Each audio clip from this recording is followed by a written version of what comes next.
Hello class +1 students. इस video में हम unit some basic concept of chemistry का यहाँ पर टॉपिक करेंगे। देखो क्या है टॉपिक का नाम, properties of matter and there measurement.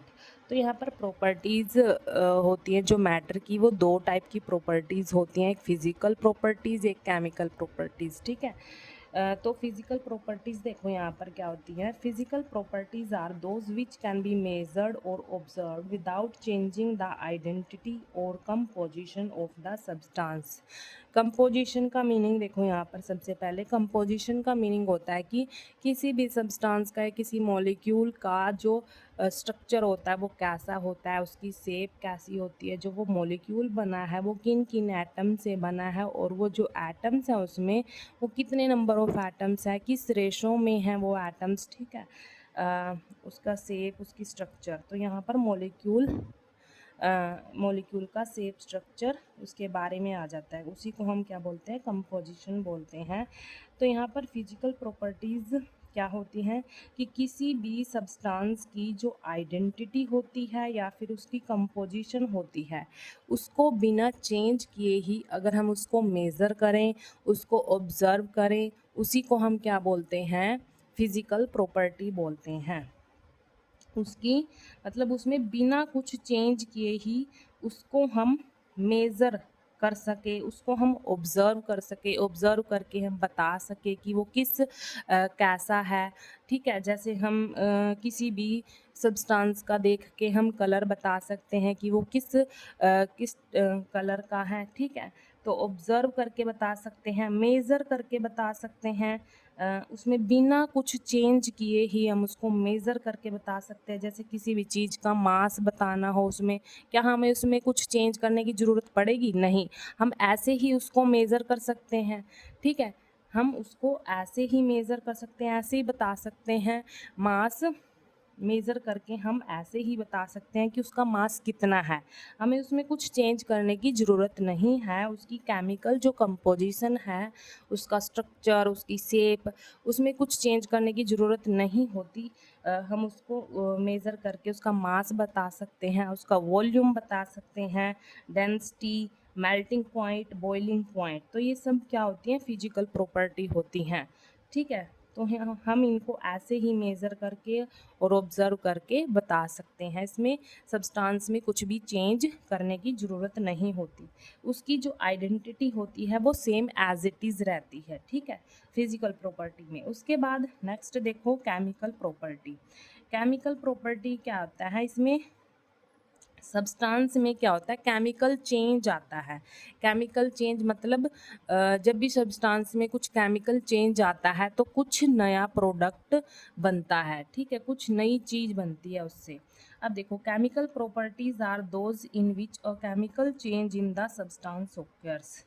जैसे हमारे पास मान लो यहाँ पर एक कार्बन है, कार्बन को अगर हम बर्न करेंगे, कार्बन कार्बन का कंबशन करेंगे। अच्छा, बर्न करेंगे वो ऑक्सीजन की प्रेजेंस में ही करेंगे। ठीक है। तो क्या होगा, उससे कार्बन डाइऑक्साइड निकलेगी और हीट निकलेगी, और क्या निकलेगी, लाइट निकलेगी। ठीक है। कार्बन को अगर हम बर्न करेंगे ऑक्सीजन की प्रेजेंस में तो कार्बन डाइऑक्साइड, हीट, लाइट। देखो यहाँ पर हमारे पास स्टार्टिंग में ये दो रिएक्टेंट थे। ठीक है। जब हमने इसको कार्बन को बर्न किया तो हमारे पास कुछ नया प्रोडक्ट आया ना, मतलब क्या हुआ, केमिकल चेंज हुआ, कुछ नई चीज़ बन के आई। CO2, हीट भी निकली यहाँ पर, लाइट भी निकली, मतलब कुछ नई चीज़ बन के आई, कुछ केमिकल चेंज हुआ यहाँ पर। केमिकल चेंज कैसे, जैसे कार्बन ऑक्सीजन के साथ रिएक्ट हुआ, मतलब इनके बीच में बॉन्ड बना होगा, है ना। तो बॉन्ड ये सब किस में आते हैं, केमिकल चेंज में ही आते हैं। ठीक है। तो यहाँ पर नया प्रोडक्ट बना, इनके बीच में बॉन्ड बना। ठीक है। और यहाँ पर हीट भी निकली। तो ये सब क्या है, केमिकल चेंज है। जब भी किसी भी सब्सटेंस में केमिकल चेंज होता है उसी को हम क्या बोलते हैं, केमिकल प्रॉपर्टीज़ बोलते हैं। जैसे type of chemical bond form, मतलब यहाँ पर जब इन दोनों की रिएक्शन हुई, मतलब यहाँ पर इनका कार्बन का कंबशन हुआ तो इसके बीच में बॉन्ड भी बना। किस टाइप का बॉन्ड बना यहाँ पर, ठीक है। हीट फ्रॉम कंबशन, हीट भी निकली। तो ये सब क्या है, केमिकल प्रॉपर्टीज़ हैं। ठीक है। रिएक्टिविटी विद अदर केमिकल्स, जैसे कार्बन ऑक्सीजन के साथ रिएक्ट करा और एक नई चीज़ यहाँ पर बनी, CO2 बना यहाँ पर। तो ये सारी क्या होती है, केमिकल प्रॉपर्टीज़ होती हैं। ठीक है। जब कुछ नया सब्सटेंस बनता है, चेंज होने के बाद कुछ नया सब्सटेंस बनता है, तो वो क्या होता है, केमिकल चेंज। ठीक है।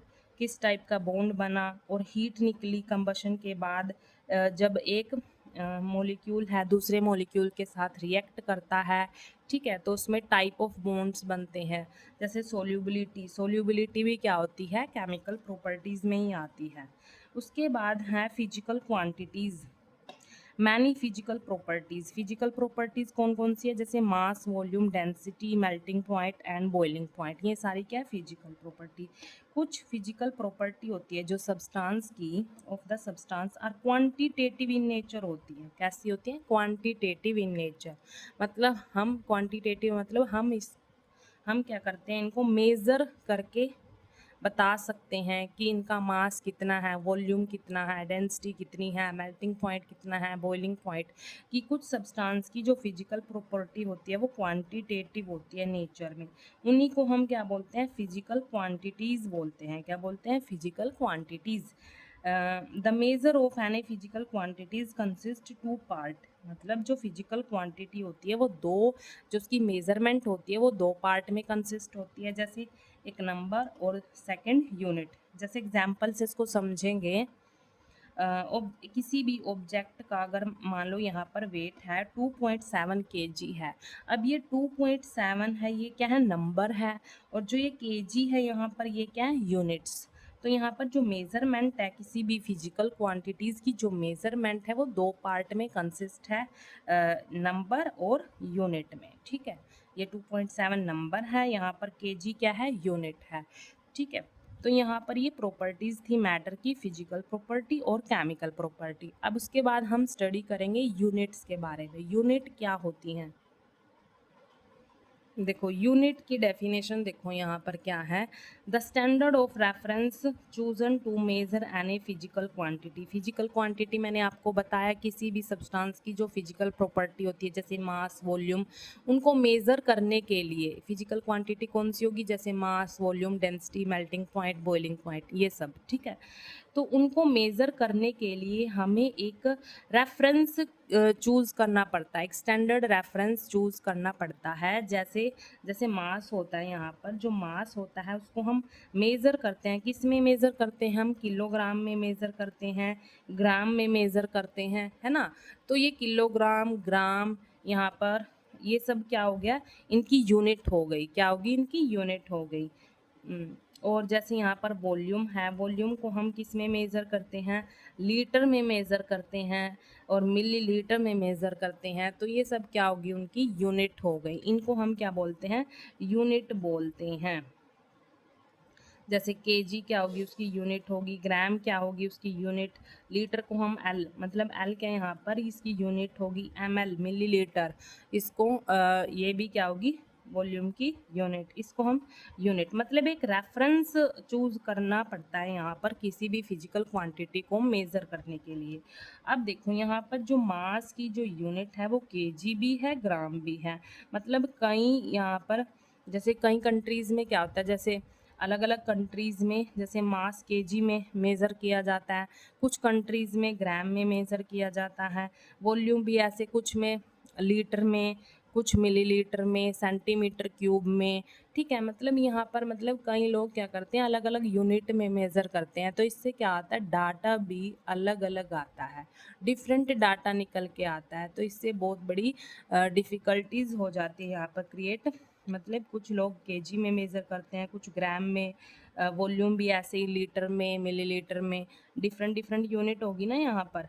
तो यहाँ पर क्या किया गया, एक यहाँ पर यूनिट सेट कर दी गई कि मास को हम सिर्फ एक ही यूनिट में मेज़र करेंगे, वॉल्यूम को भी हम सिर्फ एक ही यूनिट में मेज़र करेंगे। पूरे वर्ल्ड में यहाँ पर पूरे वर्ल्ड में मैट्रिक सिस्टम बनाया गया, एक मॉडर्न फॉर्म दिया गया मैट्रिक सिस्टम को। मैट्रिक सिस्टम मतलब जो यूनिट्स हैं इनको एक मॉडर्न फॉर्म दी गई कि हम ना मास को सिर्फ इस यूनिट में मेज़र करेंगे, वॉल्यूम को सिर्फ इस यूनिट में मेज़र करेंगे।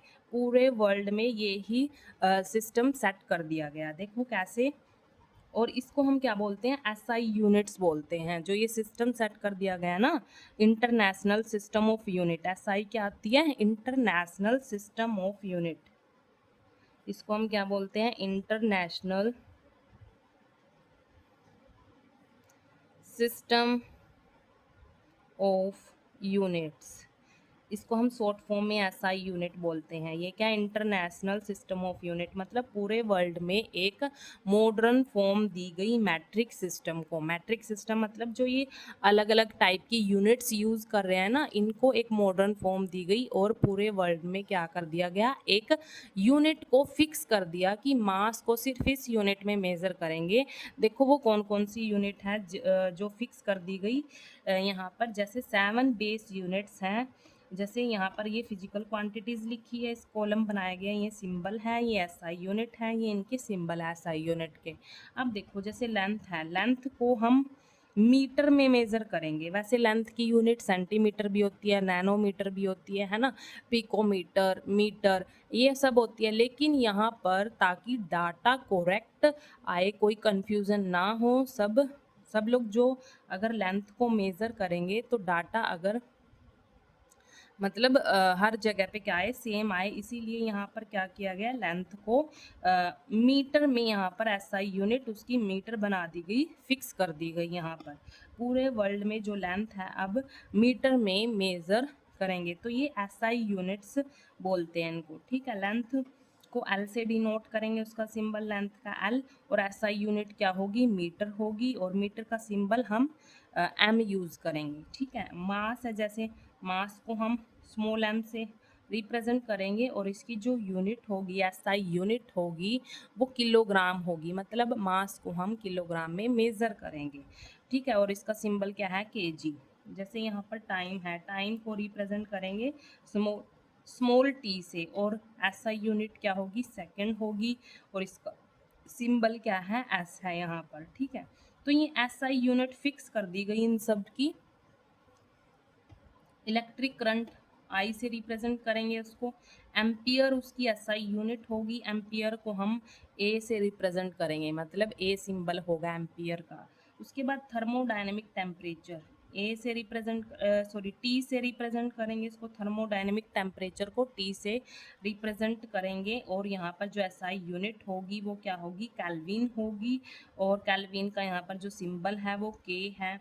अमाउंट ऑफ सब्सटेंस, हम बोलते हैं ना कि कितने अमाउंट ऑफ सब्सटेंस है, उसको हम एन से रिप्रेजेंट करेंगे, और उसकी जो यूनिट होगी, एसआई यूनिट होगी, वो क्या होगी, मोल होगी।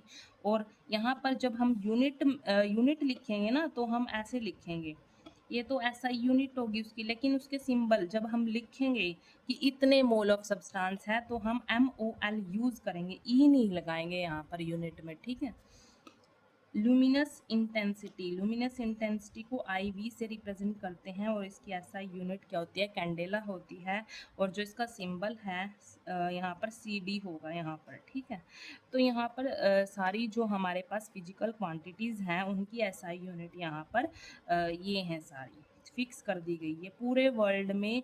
अब ये ही मॉडर्न फॉर्म यहाँ पर मानी गई। ठीक है, मैट्रिक सिस्टम का यही मॉडर्न जो चार्ट है यहाँ पर यही माना गया, अब एसआई यूनिट्स मानी गई। ठीक है, 7 बेस यूनिट्स हैं यहाँ पर। उसके बाद है मेज़रमेंट, जैसे टेम्परेचर की मेज़रमेंट, और वॉल्यूम की मेज़रमेंट, लेंथ की मेज़रमेंट, मास की मेज़रमेंट, ये हम नेक्स्ट वीडियो में डिस्कस करेंगे। Thank you.